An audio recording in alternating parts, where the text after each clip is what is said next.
Hello, it is 10:08, so I figured I would make a podcast. My name is Tanner Dionne, and I have no idea what I'm doing. I don't particularly gravitate towards podcasts. I don't watch any of them, but I figured who is more qualified to make a podcast than somebody who doesn't know anything about the format.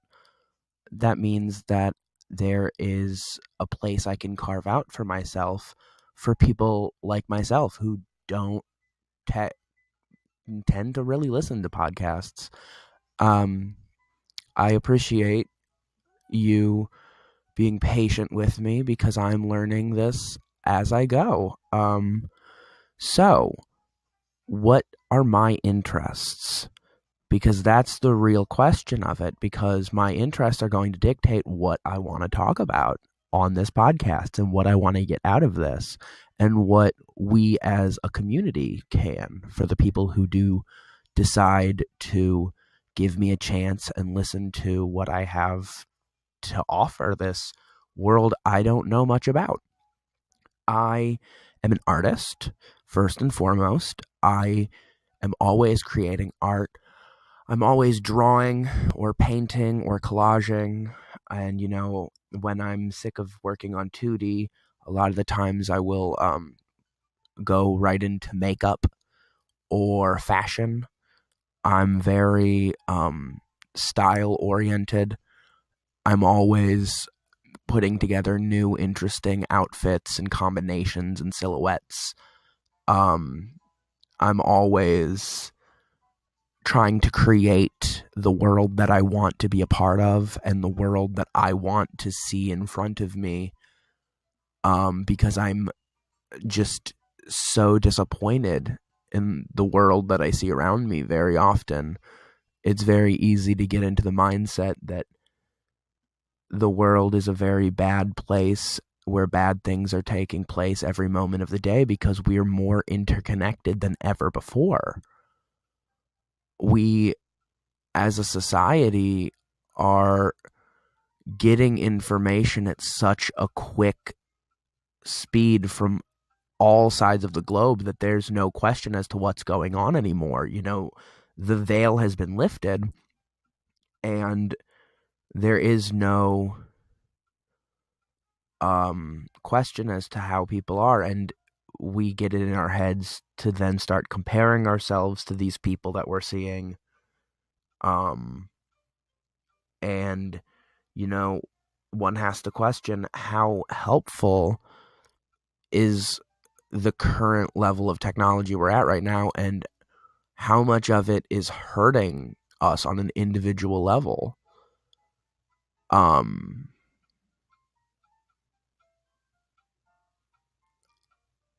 I combat these bad things with my sense of creativity. I try to present myself in a way that I would like to see another person present themselves. I make art that I'd like to see another person make. And I figure since I'm not seeing these things, that I might as well just do it myself. I gravitate towards media a lot, so I'm always trying to listen to music or watch a movie or read a book or anything of the sort. So in these podcasts, I could talk about movies. I could talk about TV, music. I could talk about fashion or art. I could talk about cartoons or anime or manga, graphic novels. These are just things that I am knowledgeable about right now, but I am also willing to look into things that maybe interest me that I haven't gotten to explore as much as some of my other passions. What are some things that I can think of?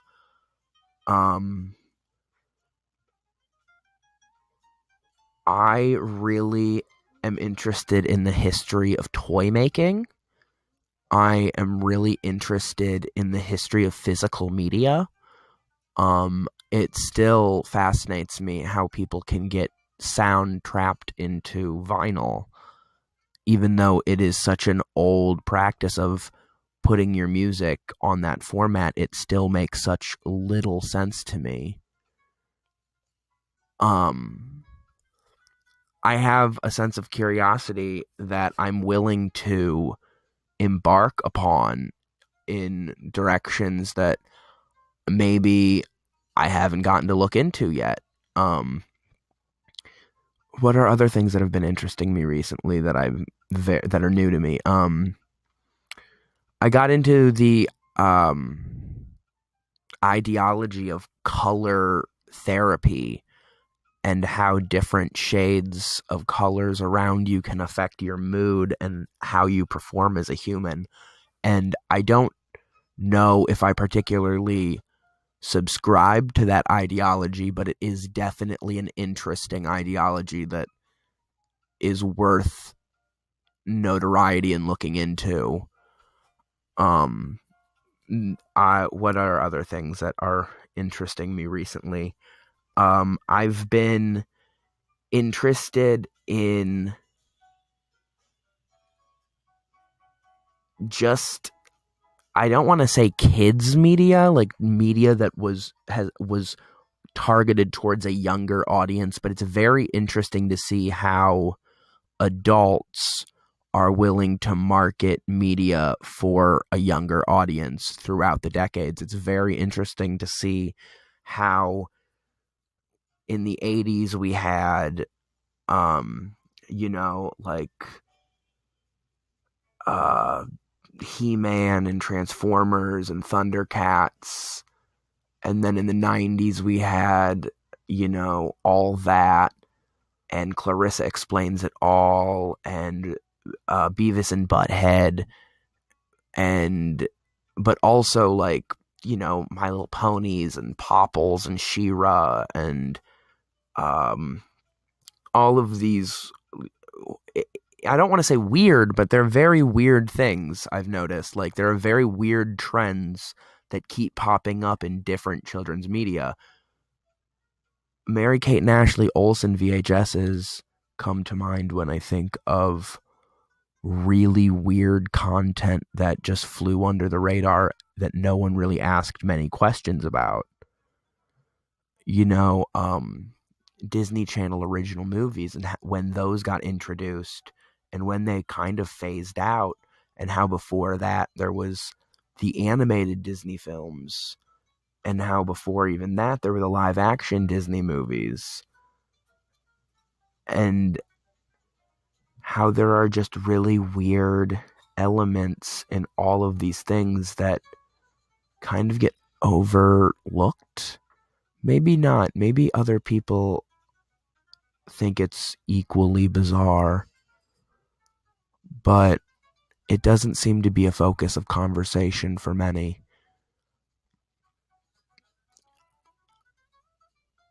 I have been really interested in growing my collection of VHS tapes recently. I moved my film collection into its own shelving and alphabetized it and organized it by medium, and just getting to look at my collection in one concise area has given me the opportunity to realize that I have a wonderful number of DVDs in my collection, but I have been sleeping on VHSs. And I would go as far as to say that it's my favorite form of physical media.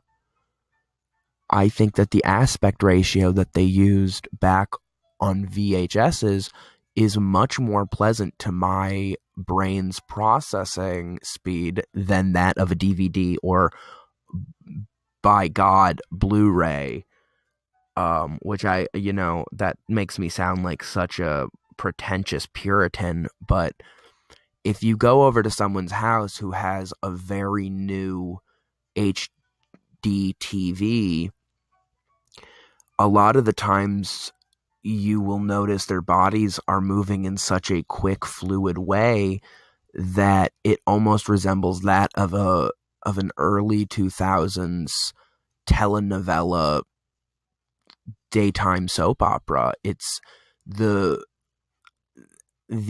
frame rates are going so fast that my eyes are having trouble catching up with it.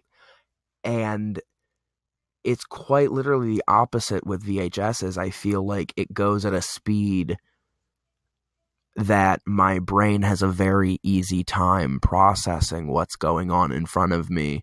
And I kind of enjoy the limitations that were presented with the VHS format. It created obscurity in the viewer's mind so your imagination could run a little bit more wild than nowadays when everything is so crisp and clear, and the resolution is just getting higher and higher and higher, which is insanely impressive. But my interest clocked out around the time DVDs were being phased out. And I don't honestly think DVDs are ever going to be phased out. I think Blu-rays are going to get phased out before them. And honestly, we saw a huge rise a few years ago in vinyl music getting more popular out of absolutely nowhere.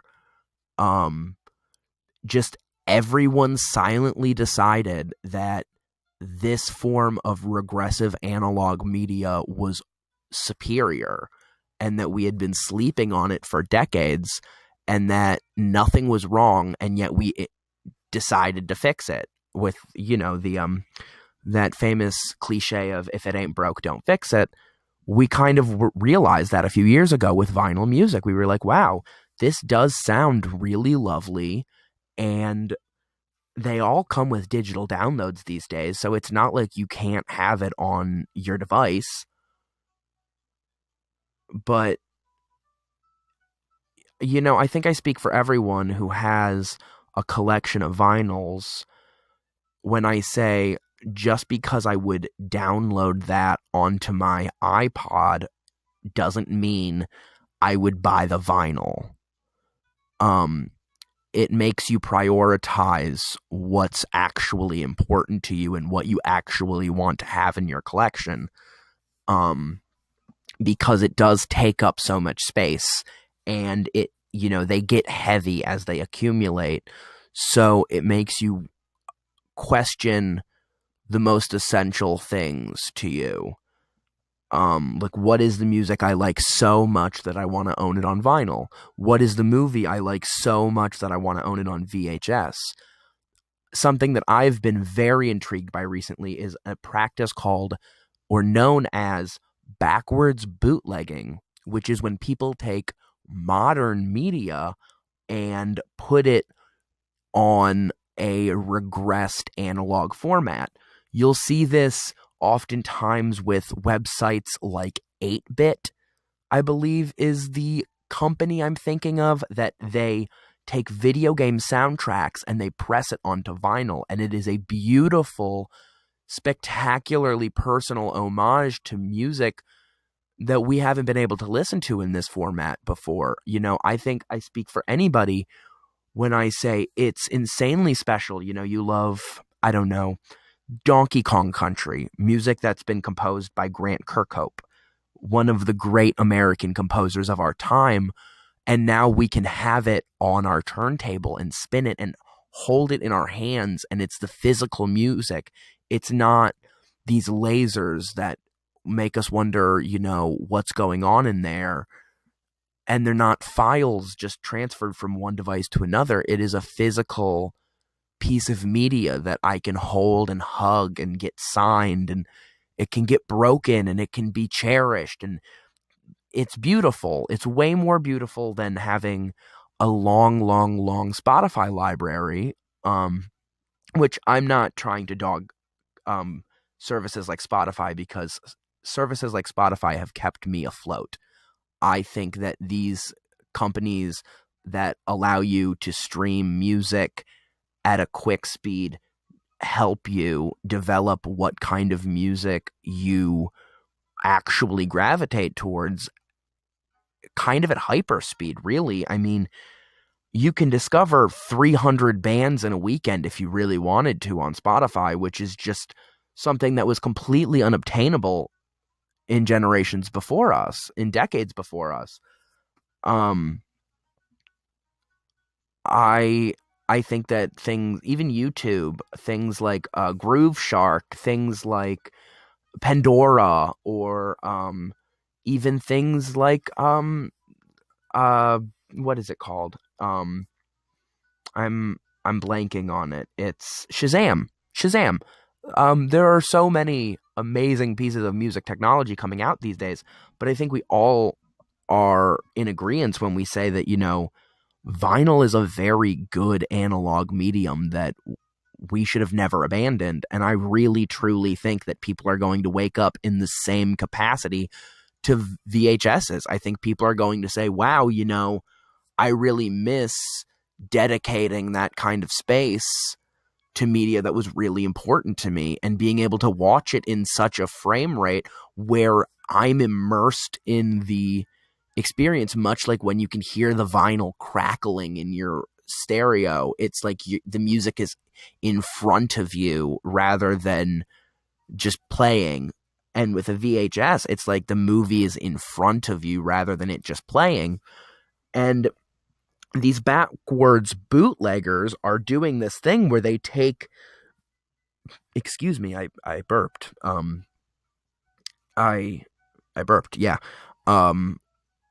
They are taking media, excuse me, that was made post 2005, when VHSs in the Americas was typically phased out, and they are putting it on that media, whatever you refer to it as.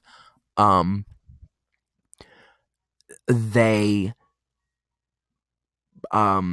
they will take things, usually horror classics, because let's be real, a lot of the people that are collecting VHSs are very into horror-based media. They want, Texas Chainsaw on VHS. You'll see a lot of people wanting, Nightmare on Elm Street, Child's Play, Halloween, Hellraiser, the Halloween greats, the horror greats. No VHS collection is complete without at least one spooky movie. I have many, but what I actually gravitate towards is children's media. So I really like, my heart rate gets pumping when I see an orange VHS, because that means it's Nickelodeon. I like white VHSs means Barney. Yellow means Bob the Builder. What were other colors? Green means VeggieTales. There are just certain things like that I'm like, they spark joy in me. But, there's a hierarchy. Like, I didn't really connect with Bob the Builder like a lot of kids. I mean, I watched it as a child, but then as I grew up, it did not grow with me. Some people still love that, but so, when I see a Bob the Builder tape, yes, it's so cool, oh my goodness, it looks just like, I remember it, it's yellow, it's so cool, but I'm going to pass up on it because it doesn't mean anything to me. But then when I see like an orange VHS, it's so rare that doesn't mean like the world to me, because I mean, much like other kids that grew up in the 90s and the 2000s, I watched a lot of Nickelodeon, and a lot of that Nickelodeon I was watching was occurring on an orange VHS. So even if it was a show that maybe I wasn't super into, that I didn't grow with, it completely brings me back to that place in my brain. I definitely would also enjoy Nickelodeon VHSs if they're on black VHS. It's it's not entirely aesthetic, but the aesthetic is a big part of it, and not bringing it up seems ignorant almost, because I can't sit here and say that files aren't more efficient than a VHS, or that files aren't more efficient than a vinyl record. But I am here to say that on a collector standpoint and of a media lover's standpoint, it is more rewarding to own that media on a VHS or owning that media on a vinyl. I think I speak with a large portion of the horror community when I say modern movies like It Follows were amazing. So it sparked a lot of joy in me when I got the It Follows soundtrack on vinyl. It is a beautiful piece of my collection that I wouldn't trade for really anything. It's something that in 2019, a contemporary horror movie that I like, that is available on streaming sites, that was made post-college for me, I can listen to the soundtrack on vinyl. That is spectacular. That's something that was a privilege our parents got to experience that now I get to experience. Wouldn't it also be equally as cool if I could then pop that movie in to my VCR and watch it on my on VHS? Yes, I absolutely have that movie on not Blu-ray, on DVD, and I love having it on DVD, but I would also love having it on VHS. And I think that it's just a matter of time before they realize that people still want these things and that there is still a demand for these things. I noticed that websites like Urban Outfitters are selling VHSs on their websites. Urban Outfitters was also one of the pioneers that got vinyl records back into the mainstream media. Urban Outfitters has sold vinyls and vinyl record players on their website for many years now, and with websites like that, which I'm not going to get into, but I don't stand with websites like Urban Outfitters for personal reasons. I don't agree with their politics or the way that they handle things, but that's neither here nor there, because they are a social juggernaut right now. I mean, people are influenced by the things they're seeing in Urban Outfitters, whether I like it or not. So when people saw vinyls, we got to a point where now you can buy a vinyl off of Target's website of an album that absolutely didn't have a vinyl release when it originally came out. Just the other day, I was on Target's website and I was looking at a vinyl copy of Fergie's The Duchess album, which I would absolutely buy for the $16 that they want it for. But am I really to believe that when Fergie's The Duchess album came out that they had a hardcore vinyl printing of it? I don't think so. I really think that that's something that we retrospectively came back for. And if it did have an original release, it was probably so rare that there's no way that Target's website is going to sell it to me for $16. I remember the first time I saw a vinyl record being sold in the store in front of me, and it was like a culture shock. I thought it was like one of those steel posters that you see, or maybe just like I didn't really know what I was looking at. I was like, this is a really weird square poster. And then I got closer to it and I was like, that has like the same dimensions of a vinyl record, but it says Eminem on it. There's no way that I'm looking at an Eminem record. And then as I got closer and closer, sure enough, yes, it was a record of Eminem's new album at Best Buy. And I was like, what on earth? Is this just for DJs, or like what's going on? But it was cool. Even though I'm not a huge listener of Eminem's music, it was really nice because I'm like, it just threw me for a loop. I didn't expect to see that. And I had some vinyl records in my house, but like no way to play it. Like it was a whole rigmarole. I was like, it sparked this thing in me where I was like, now I want to go back home and dig out those old records and then find a record player and listen to these things, because I realized, like, I have this media at my house. I love physical media, and I just have been sleeping on it. And sure enough, I have a few record players at this point now, and I've collected many records, and it is lovely getting to sit around and listen to these treasures that, without these things putting them in my brain, who knows? They could have been continued to just collecting dust in my basement. But it's been a joy getting to see what my parents gravitated towards when they were my age. What shaped them as people. It's very interesting. And, there will come a day when I will be just as far away from these moments as they are, and I'll look back and I'll be like, wow, these vinyls shaped me. These VHSs shaped me. And it's beautiful, like, in a way. It's kind of like when you look at old clothes that you used to wear the shit out of, and you're like, whoa. Like, it just brings me back to when I wore this all the time, and how much, like where I was in my life and what I was thinking and what I was dealing with and how it helped me.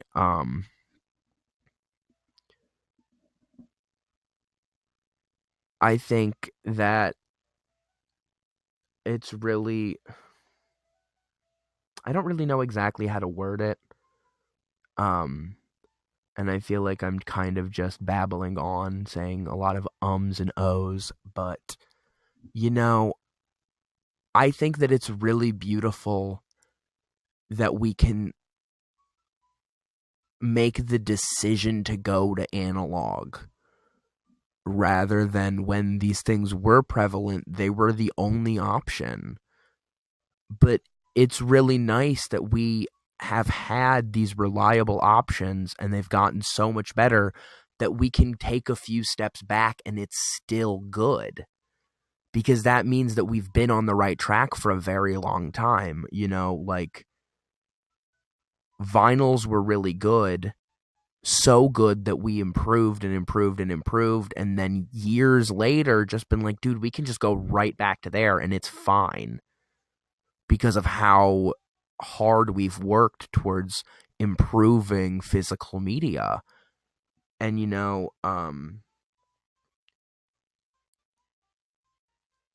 I love having options, so it excites me to think that maybe, like, Steven Universe could be put on VHS someday because there's just a demand for it. Gravity Falls could get put on VHS because there's a demand for it. My Hero Academia could be put on VHS because there's a demand for it. And that is insanely exciting to me. I could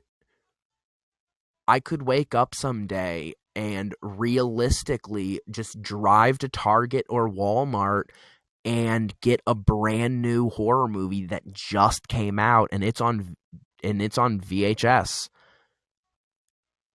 And that is, like, mind-boggling. I love it, because as the supply goes up, obviously the demand will go up, and all the supply and demand rules, and we'll get this thing where, like, things will become cheaper and more available and more plentiful. The Prussian francs rule, flood the market, they become worthless almost.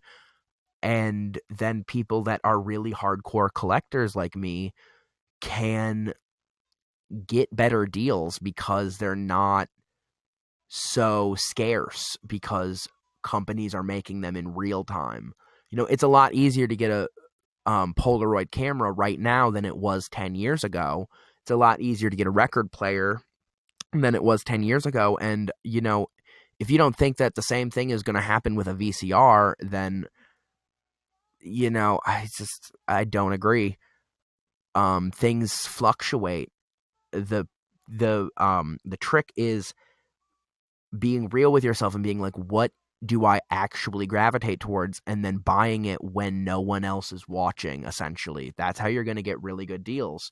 So, right now, nobody cares about VHSs. I'm getting them for insane deals because nobody cares. But, in 10 years, when people do care, I'm probably not going to be able to find the deals that I'm finding. But at the same time, more will be made and I'll have a bigger selection to choose from.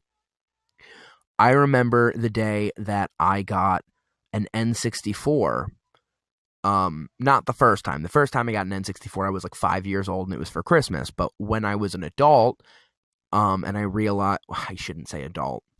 Cut that out. Like, I don't have an editor. I'm just saying, like, I was not an adult. I should just say I was older. I was to the point where I can walk into my own store and buy my own thing if I obtained enough money. I was in high school at the time, so I was not an adult. I don't want you to think that I was like an adult, but I was in high school buying an N64, so it seemed really out of left field because the 90s were not seen like the 90s are seen right now when I was in high school. I graduated in 2013, so this was probably around like 2010 that I was buying this. In 2010, we were party rocking. Like, we were listening to Usher's Oh My God. Like, it was a really dark time for media. So I was like, well, I love the N64 and I'm going to go and get one while nobody's paying attention to it. And I got an N64 with a controller and all of the things, a booster pack, everything I needed for $30 at the end of the day. It was $30. I don't think that you guys realize that, like, if you're buying a one N64 cartridge right now and it's actually a good game, you are spending more than $30. And I got the whole damn console for that. And, I got, if you want to go out and get Donkey Kong 64 right now, it's going to cost you like $50. And I got it for 10 because nobody was watching. And so right now in 2019, you have to ask yourself, like, what was actually important to you as a kid that other people aren't looking at right now? Was that an easy bake oven? Was that a Popple or a Doodle Bear? Did you really always want like, if you're like me, you have always wanted like a SpongeBob TV with a built-in VCR, or you've always wanted a Pokemon N64. Right now, those things are pretty lucrative and people are realizing how much they want that, but maybe you always had fun playing on your PS3. I don't know a lot of people that are looking for a PS3 right now, but if it stands out in your mind as actually being a good console, buying it right now might be really smart because other people aren't looking at it and you might cut a really good deal, better than if you were trying to get an N64 right now, because the 90s are seen as chic, more chic than the 2010s. But, there are probably people that are listening to this that do like Party Rock Anthem and do like Usher's Oh My God, and they think that that is a really important time in media. And not a lot of people are looking at that right now. So by all means, scoop it up.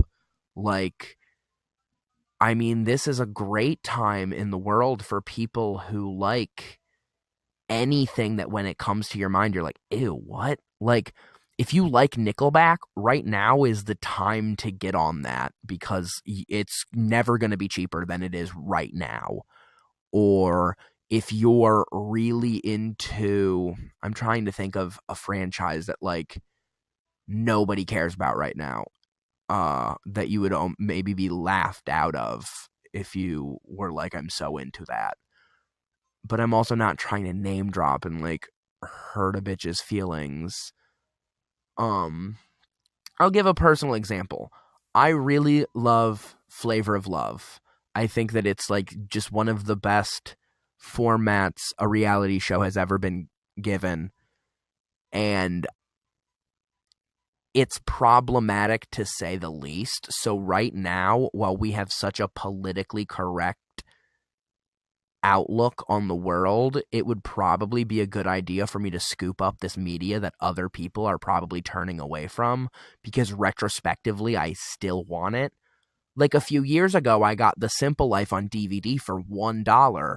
You are not going to find The Simple Life on DVD for $1 right now, because the idea of 90s into 2000s is becoming chic again. So people have their eyes peeled for that. But, you know, things like, people, I guess what I mean to say is, like, there's always going to be areas of media that people just are sleeping on. And, ask yourself, what do you really resonate with? And if other people are sleeping on it, that shouldn't stop you from scooping it up, because sometimes people won't get it right now, but retrospectively, they're like, damn, you're smart as shit for doing what you did. I think the same thing about clothes. Just because it's in trend right now doesn't mean it's always going to be in trend. You have to ask yourself, do you like it because it's on trend, or do you like it because you like it? And if you like it because you like it, you should get the thing that isn't on trend right now that you like, because it's going to be the cheapest option. It's going to set you apart from the pack, and it's going to be the conversation piece, not the thing that everyone else is wearing. And, there's no shame in wanting to wear something that you're seeing around because you just really like it and everyone else is wearing it and you just like the way it looks and you want to be a part of that. Nothing wrong with that. There's no fucking shame in that game. But, like, I love big, ugly, just cumbersome glasses. Glasses that look like I'm Peggy Hill. Like, I'm so into it. And, big, ugly glasses have kind of come into fashion a little bit more in the last few years. But when I bought them, they were not a big deal. So I got them for very cheap because nobody else wanted them. But, I stuck with my guns. I know what I like. And now I'm just fortunate enough that the option I picked when they were really bizarre are now less bizarre. But there are other things like, I love me a crop top, and I think everybody right now loves them a crop top, and they're really easy to find everywhere. And I can mix these two elements together, and it can work. Even though, like, one of them is new and one of them is old and, whatever. It's a matter of just, like, finding the things around you that are accessible at the time that make you feel like your most authentic version of yourself at the time. And then, you can't really regret wearing that thing if it brought you a lot of joy in that moment. You can't regret loving that band if it really helped you get through whatever you needed it. Like, I don't understand the concept of guilty pleasure media. Like, oh yeah, I only wear this around the house. Well, that's dumb. Because if you like wearing it, then you should be fine wearing it anywhere. And, it's like, oh, I don't let people know I like this band. Well, that's stupid because you like that band. So, like, even if you don't know anybody else that likes that band, that can set you apart. And that's not a bad thing. And, I've never understood, like, shutting yourself away and pretending like you weren't watching the media you were watching. listening to what you were listening to, doing what you were doing. It's dumb. Like, there are things that you are allowed to like. It doesn't say anything about your character. It doesn't say anything about you as a person, whether or not you like something.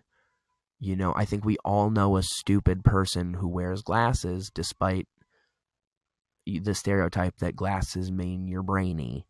I think we all know somebody who is dressed really fashionably, who acts terribly.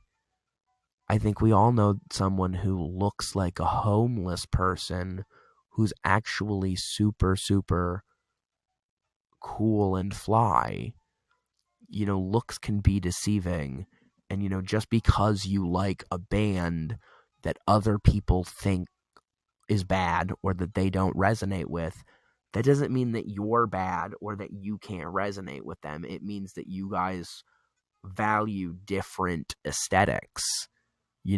I might hate a band, but that doesn't mean that me hating the band, my end result is I want you to hate the band. On the contrary, I enjoy that you like what I hate because it means that what they're doing is polarizing enough that they can have fans and enemies. There's nothing worse than boring derivative media that is just, we've seen it all before, this is dumb. So, it's nice that people can form different opinions about the same thing. It means that the thing was effective because now it is the center of a conversation.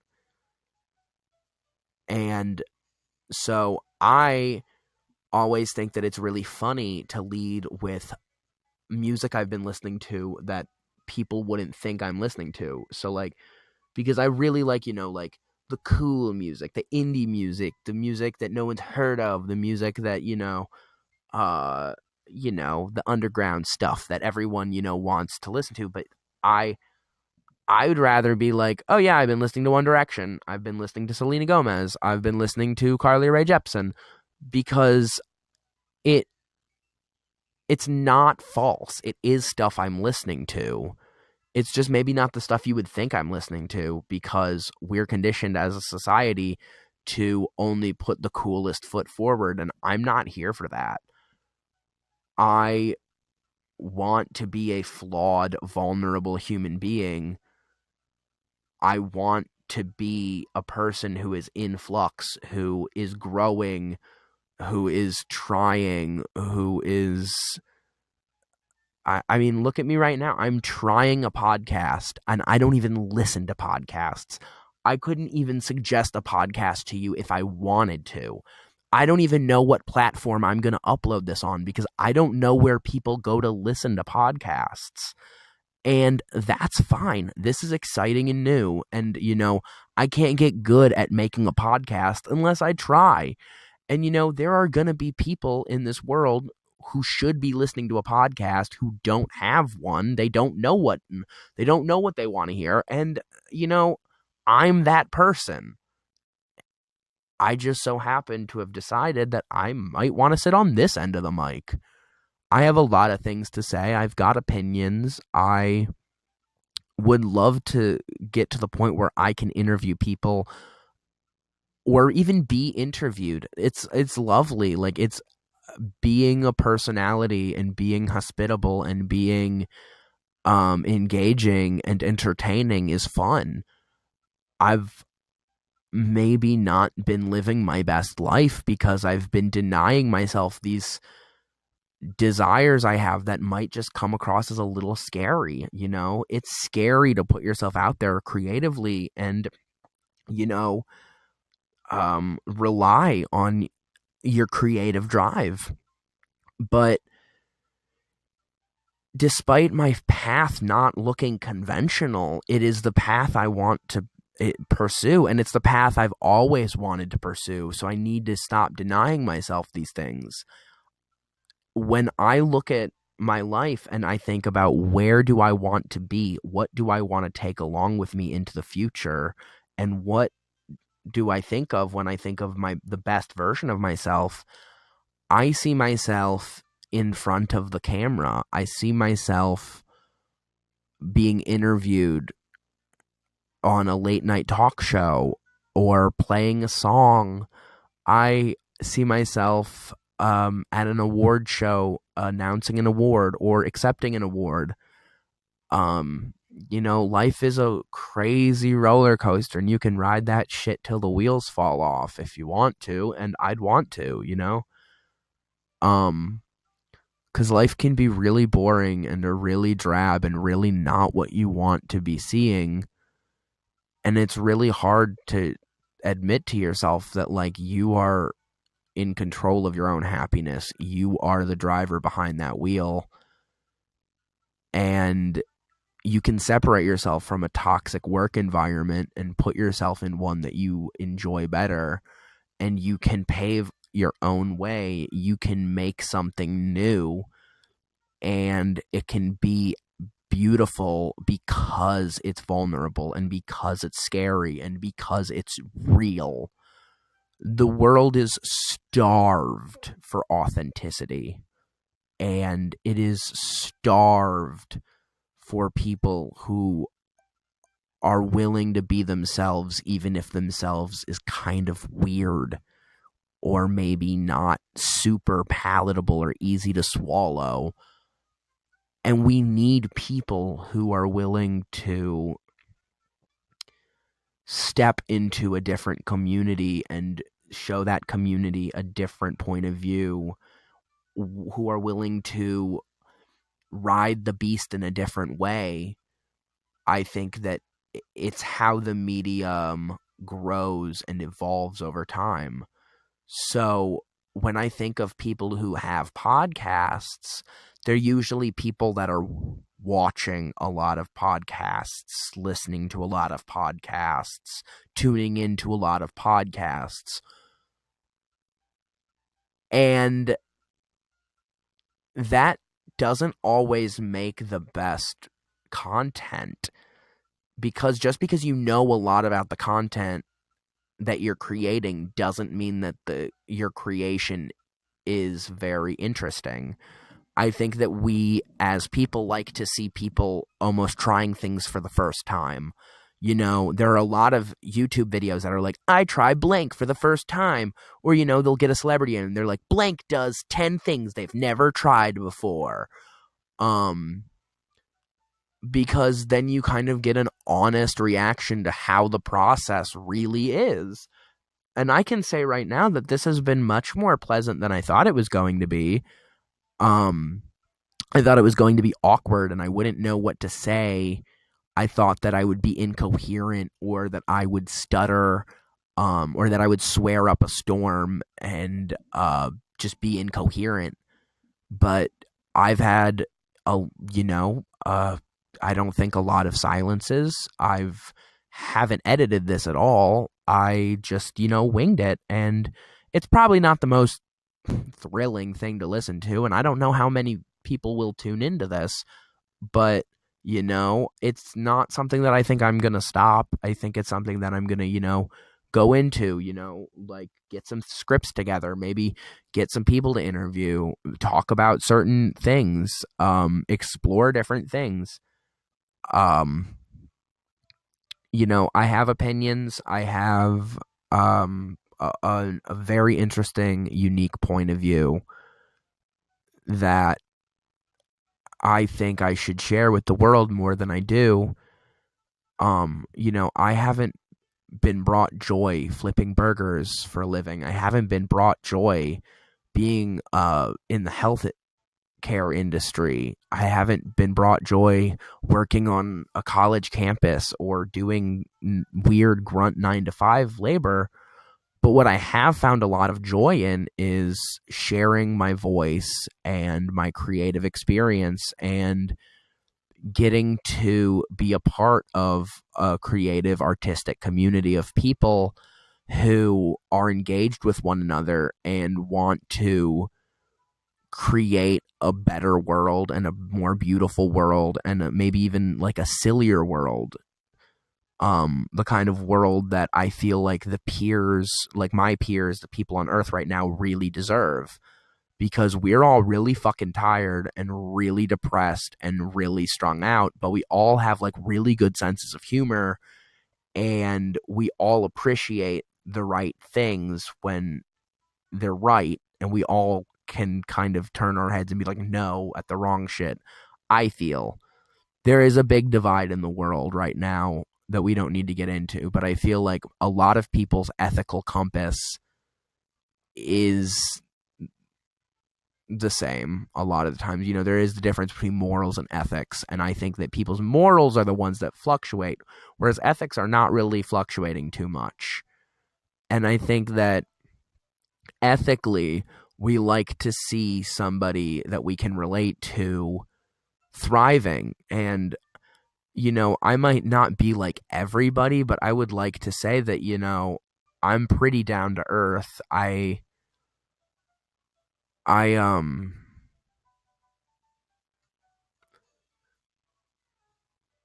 can't make the assumption that I'm just like you, but like I'm not as different as my appearance might make you think.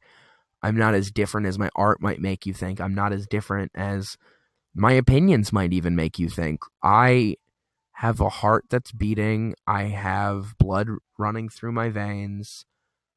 I want the best for the people that are close to me in my life. I I might want to make money differently than you. I might want to put something different out into the world than you do, but at the end of the day, we're no different.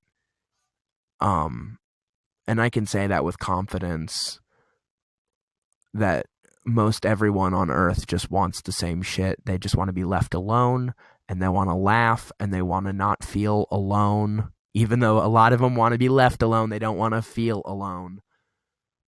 Because people are complicated, and people are beautiful, and people are scary, and people are figuring it out, and it's just a lot for us all to deal with. And there's nothing wrong with sharing your human experience with people, even if you don't know how to share it. And that's exactly what I'm doing right now. I'm excited to explore new topics and new ways of thought, and, you know, share this space with other people. Get some people who have influenced me right next to me to talk. Um, and, you know, make jokes. And this one's been pretty void of jokes, I will say. I've just been kind of trying to lay down groundwork of, you know, like you getting used to my voice, me getting used to the mic, trying to explain my thought processes unprovoked in an organic, natural sense. It's so weird that I'm like explaining what I'm doing as I'm doing it, as if you don't realize what I'm doing. This has been an hour's length, and I know that's insane. You know, like, you've never been in a podcast, you've never recorded anything like this, and then you just fucking hit the ground running talking for an hour straight. Like, are you a psycho? And honestly, maybe I'm a psycho, but, you know, I'm gonna be real. It hasn't felt like an hour. It has felt like 10 minutes, because it's been really easy to just kind of let go and talk about things. It's been very rewarding, actually, to the point where I really do think that this is something that maybe I will be getting into. You know, maybe I'll become a podcast person, and that can be some, like, a gateway into the stardom that I really am looking for, and the you know, the work I really want to make.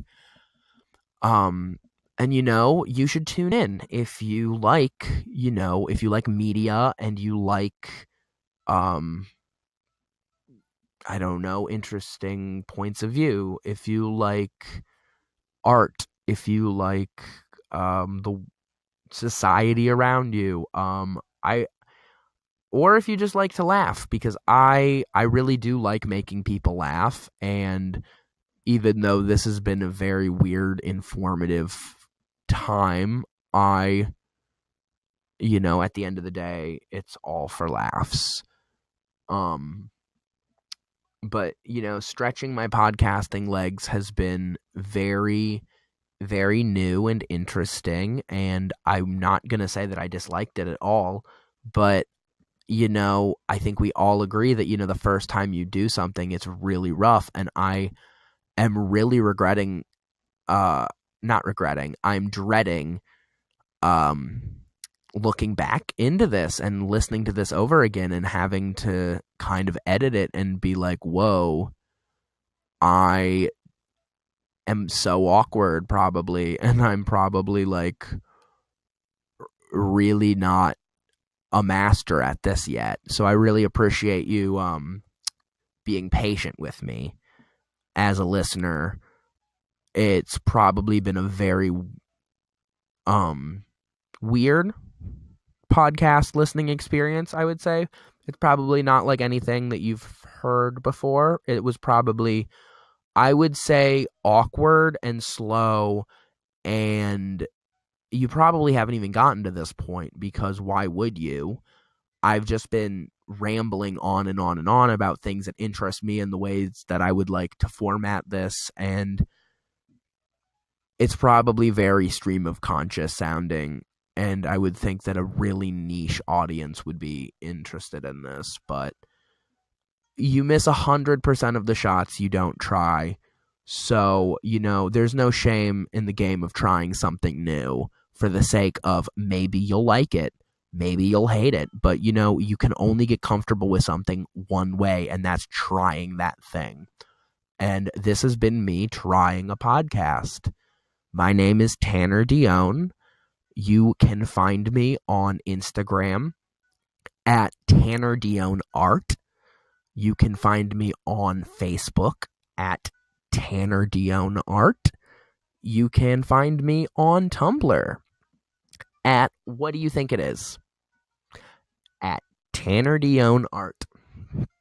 Yeah, I'm really creative. My handle is Tanner Dionne Art. My first and last name and the word art. That is usually my handle on things. And if it's not, that means I probably have multiple accounts on that thing. Anyways, this has been lovely. This has been new, and it's been kind of weird, but I think this was good. All right, until next time, I hope you have a good one. Peace, bitches.